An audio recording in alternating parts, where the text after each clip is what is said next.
Marks the first of 6 days of ceremonies, ending with President Carter being laid to rest in Plains on Thursday, January 9th. Right now, hundreds of mourners have flocked to the Carter Center to pay their final respects to the former president as he lies in repose. Yeah, the public viewing started at 7, already a long line, and many people have already gone through to pay their respects. Our team coverage begins with Fox 5's Joy Dukes. Joy, you're live there. What can you tell us?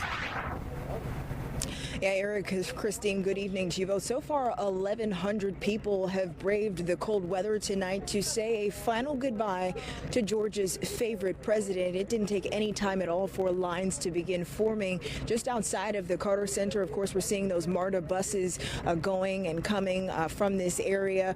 Mourners we spoke with say it was all worth it to be a part of this moment in history. As the world stopped to remember former President Jimmy Carter. I just want to take a moment to thank him, really, and I'm happy he's with his wife again. A spirit of gratitude for the man who dedicated his life to public service filled the air around the Carter Center Saturday, where hundreds of mourners gathered for a public viewing. I'm here to kind of honor who he is as a person, as a human, as a Georgian, as somebody with integrity, and as somebody who values humanity and giving back. David Silverstein says he was alive during the Carter administration, but it was Carter's record that followed his time in office that left a lasting impression. His humanitarianism, his faith,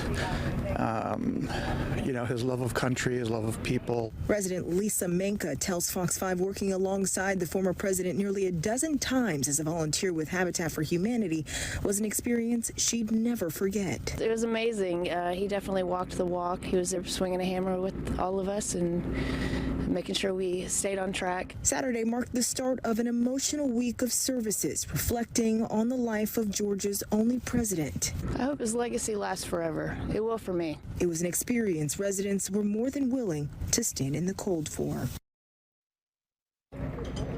You can certainly hear the emotion in the voices of those folks who decided to come out here tonight. Well, MARTA will be offering a free bus shuttle service to this area. There is no parking, so do not recommend anyone try driving here, but you are able to bike or walk to this area if those are alternatives that you're interested in. Now, for information about prohibited items or more information about the security measures that are in place, you can certainly head over to our website and get more details there. But for now, we're live outside of the Carter Center. Joy Dukes, Fox 5 News. Yes, certainly. So many people braved the cold day today and evening just for this historic moment. It is quite remarkable. Joy, thanks so much.